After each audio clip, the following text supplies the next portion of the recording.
Hey, what's up, Superdads? So let me talk to you about the difference between science-backed and science-based. There are a lot of, I don't want to call them charlatans, but they are definitely salesmen, and they are definitely selling things on using the label science in an inappropriate way.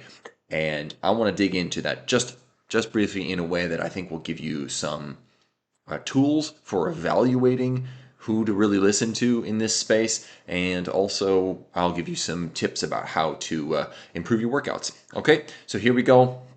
First, science backed versus science based. Science backed just means that there is science that supports something. And science is not even the right terminology here. There is research, there are published studies, that sort of thing that support something. So the problem with something being science backed is that you can basically find a study that supports almost any claim, right? I could tell you probably that, doing lollipop curls is great for bicep development, where you take a lollipop and curl it to your mouth because somebody somewhere has done some insane study that supports it because they were funded by the lollipop, big lollipop, let's say. Okay, so that is not the same thing as science-based. Science-based means that you are making recommendations that are based on a wide swath of the published studies, existing studies, well-regarded studies, that you are taking certain, you're what? Evaluating those studies based upon their quality, upon the quantity of studies. And look, quality of a single quality study is worth way more than a bunch of garbage studies. This is a tough thing to understand. I know you could say, look, all of the studies suggest this. Well, not all of them do. And most studies are kind of garbage, whether it's their design or whether it's conflicts of interest, whether, there are all sorts of things that can go wrong with a study. It's a very difficult thing to design. So science-based is a higher, much higher bar to clear. Science-backed is almost meaningless. And most of the influencers out there in the fitness space, even the ones with PhDs behind their names, are often giving you science-backed recommendations. Okay, so how do I prove this point? Basically, it only takes one word. That word is isometrics. Okay, if you look at the overall spectrum of science about muscle building, strength building, physical fitness and health, you will find a tremendous amount of studies that support the effectiveness of isometric training, whether it's yielding or overcoming isometrics. Very quickly, yielding being working against or controlling an amount of resistance that is controllable with your current level of strength. So holding a dumbbell in a position like this, for example, versus overcoming isometrics, which is where I try to do a bicep curl with my car and I'm unable to lift it because it's too much for my current level of strength. Okay, so both of those are well supported in scientific research. And so if someone were to say, hey, you should really incorporate isometrics into whatever workout routine you're doing, that would be a science-based recommendation. Also science-backed, but again, science-based is a higher bar to clear.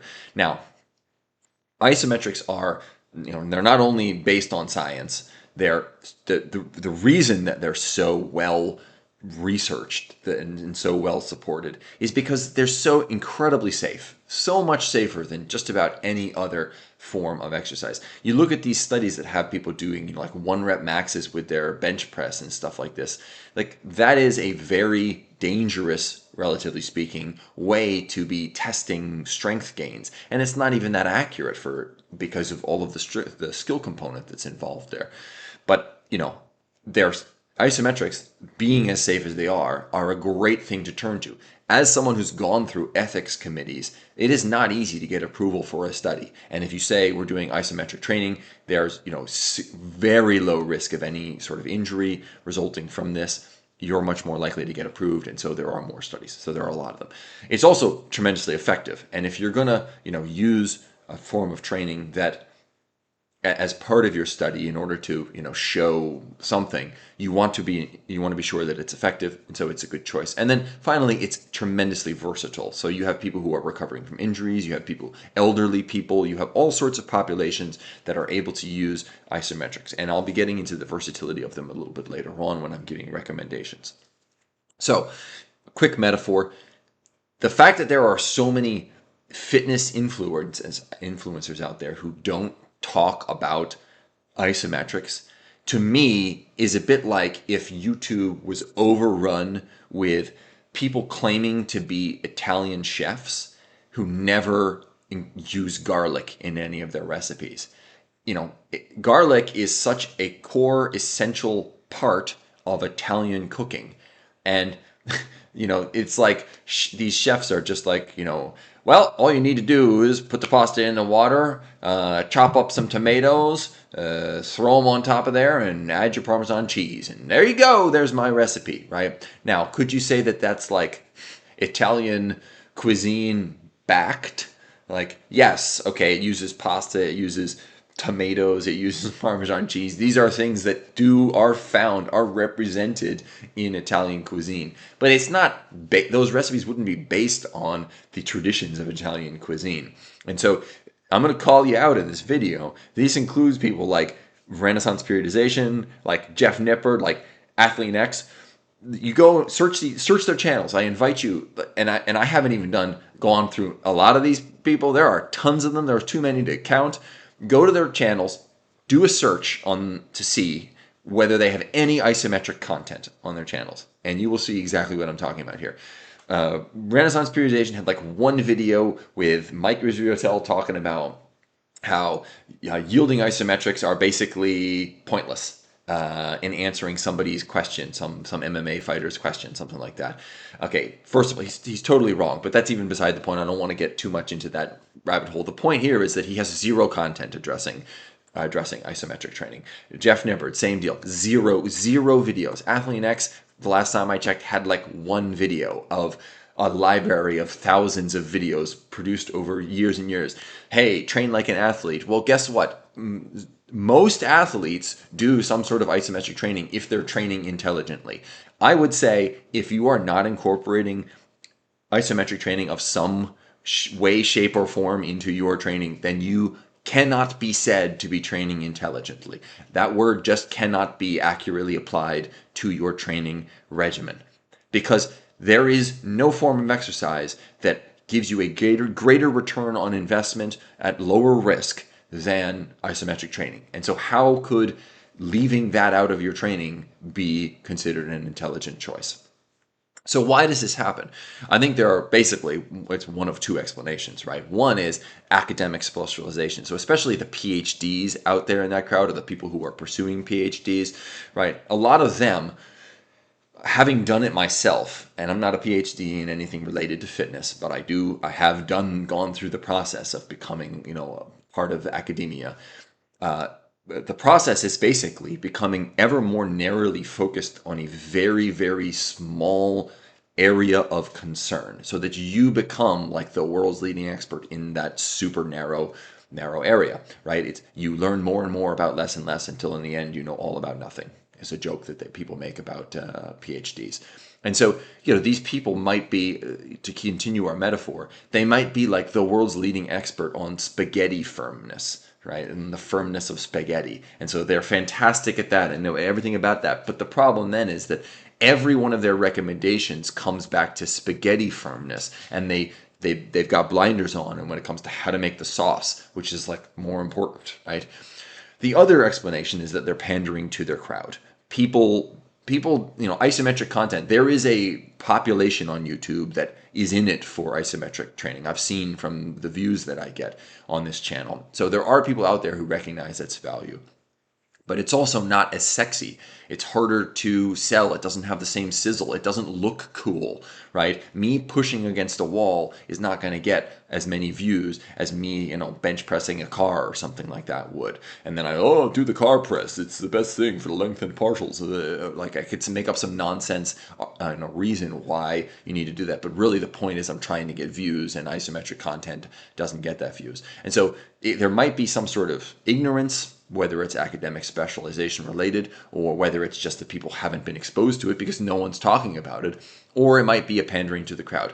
It doesn't really matter, because in the end, what you end up having is, the most perfectly firm spaghetti with ketchup on top of it, and them calling it, research research-based or science-based or, Italian cuisine-based, when really, okay, the spaghetti might be Italian cuisine backed in its procedure, but it's, the overall message that they're providing is ketchup on spaghetti. Okay, so how do we use, I don't want to just gripe about other people here. I want to give you something that you can use. So my first tip would be, if you're evaluating whether a channel is actually giving you high quality advice, one thing you could do is do a search of their videos for isometrics and see what comes up. And if they have zero content, then they've got a giant blind spot. Okay, but as for improving your actual workouts, here is how you can use isometrics and why they're so fantastic, really. Its versatility is a lot of what it comes down to, along with safety. First, use them as a warm-up. Okay, I don't do warm-up sets almost ever. I will just do an isometric that simulates the exercise I'm about to do. So if it's like, let's say I'm doing push-ups or bench press or something like that, or incline press, I'll just use a wall, do an isometric press, and that will be largely my warm-up. Okay, it's better than most warm-ups because you can use more resistance, or you can put more effort through the joints, therefore preparing them for a heavier weight without fatiguing them as much. It's also safer. There's not as much, over potential for overuse of your joints.